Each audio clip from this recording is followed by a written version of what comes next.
तुम्ही एवढ्या उलट्या काळजाचे असाल ना असं वाटलं नव्हतं मला। राणी काय बोलतेस तू? हे खरं तेच बोलतेय मी।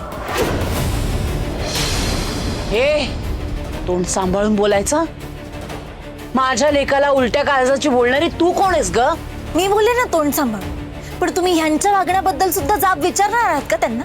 जाब विचारायला मुळात माझ्या मुलांनी केलंय काय? जे काही घडलंय ना ते तुमच्या मुलानेच घडवून आणले। माझ्या बुवांना यांनीच कोंडून ठेवलं।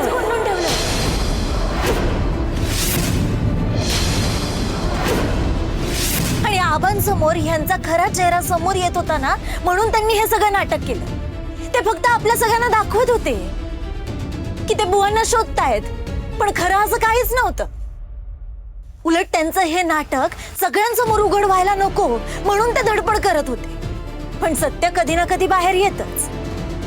यांच्यामुळेच माझ्या बुवांची ही अवस्था झालीये। तू काय बोलतेस याचं भान ठेव थोडंसं। मी बोलताना ठेवते ना भान, पण तुम्ही जे वागला तेव्हा तुम्ही भान ठेवलत का सर?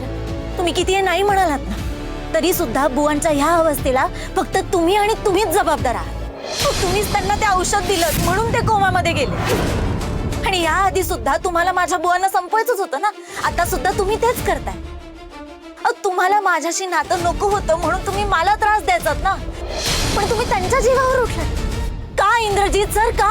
राणी बस, तू आता तुझी लिमिट क्रॉस करतेस। माझे पेशन्स टेस्ट करू नकोस।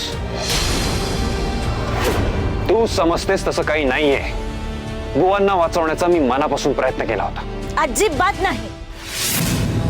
तुम्ही फक्त प्रयत्न करताय असं दाखवलं। माझ्या लग्नाच्या वेळी तुम्ही ज्या काही चुका केल्यात ना, त्यासाठी तुम्ही हा सगळा प्लॅन केला। माझ्या बुवांना तुम्ही मुद्दाम डांबून ठेवलं आणि मग माझं मन जिंकण्यासाठी तुम्ही त्यांना शोधताय असं नाटक केलं। तुम्ही अशी एवढी खालची पातळी गाठाल ना असं वाटलं नव्हतं सर मला। मी खूप मनापासून हे नातं निभवायचा प्रयत्न करत होते, पण तुम्ही एवढ्या खालच्या पातळीला जाल ना असं खरंच वाटलं नव्हतं मला। हे सगळं करत असताना तुम्हाला काहीच कसं वाटलं नाही? राणी बस, राणी बस। आता एक शब्द बोलणार नाहीयेस तू। मी तुला एकदा सांगितलंय, तुला जसं वाटतंय तसं मी काहीही केलेलं नाहीये। इंद्रा शांत हो। आणि तू दुखावली गेलीस हे स्वाभाविक आहे, पण तूही तुझा संयम सोडू नकोस। शांत हो आधी, रागावर स्वतःचा। बाबा कशी शांत राहू मी? माझे बुवा तिथे जगण्यासाठी झुंजतायत, कोमामध्ये आहेत ते। मुलगी म्हणून माझ्या मनाची काय अवस्था असेल ही कोणीच समजून घेणार नाहीये का?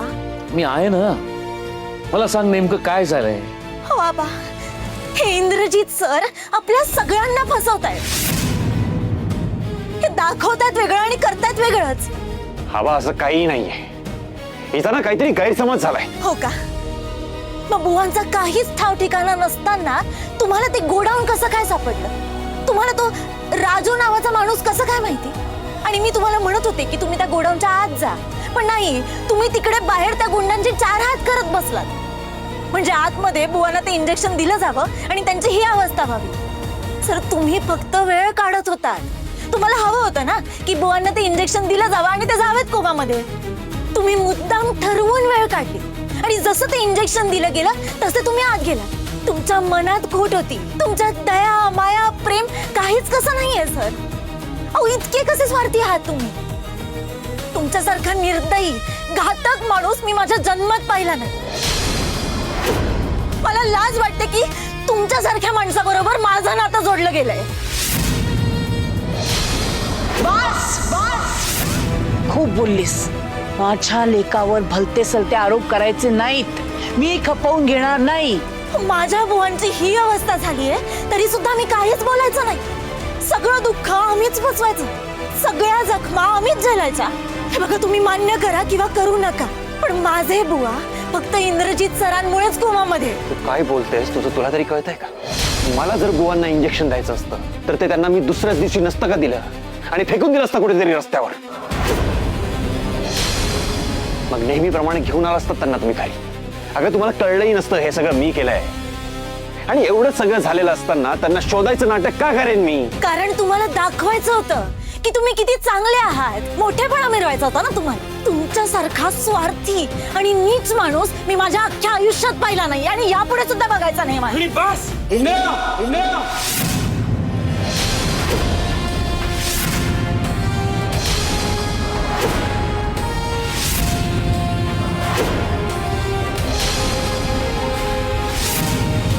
तू राणीवरती हात उगारतोयस? तुला हे शोभतं का? हेच शोभतंय ह्यांना. एवढ्या दिवसापासून ह्यांना हेच करायचं होतं. हाच यांचा खरा चेहरा आहे. मध्ये शांत हो राणी, शब्दानं शब्द वाढतायत. राणी, मला असं मनापासून वाटतं तुझा काहीतरी गैरसमज झाला इंद्राबद्दल. इंद्रा हे असं करूच शकत नाही, वागूच शकत नाही.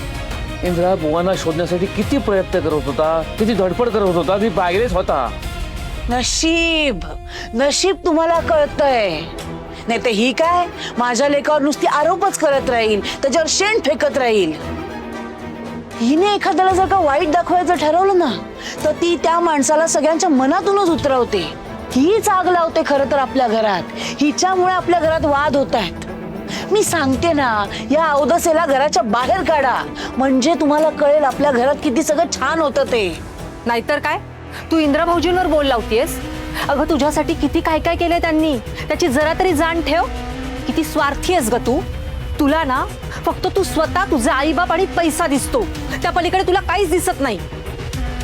आता भिकारड्यांची पैदास असेल ते हेच दिसणार ना. मालती, तोंड सांभाळून बोलायचं माझ्यासमोर. आणि आता चिडली आहे, तिचा गैरसमज झालाय. तिच्या वडिलांची अशी अवस्था झाल्यावर कोणी चिडेल? इंद्रा, खरं तर तू समजून गेला होता तिला. अरे तुझ्या वडिलांची अशी अवस्था झाली असती, तू काय केलं असतंस? तू रागावला असतास, त्या संतापला असतास. हो, तुम्ही दोन्ही बाजूनी काय मध्ये बोलायचं नाही. तुम्हाला एकदा सांगून कळत नाही, गप बसायचा. आता एकदम गप.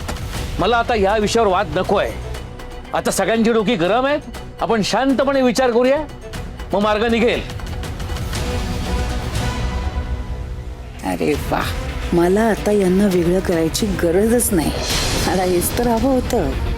स्वतः इंद्रा या राणीच्या विरोधात बोलतोय, म्हणजे लवकरच राणी या घरातून बाहेर जाणार. राणी, तू हे थकलीस, जा आवरून घे, जा आराम कर. मी सरांच्या खोलीत नाही राहू शकत. राणी, वागू द्या ना तिला जसं वागायचं तसं.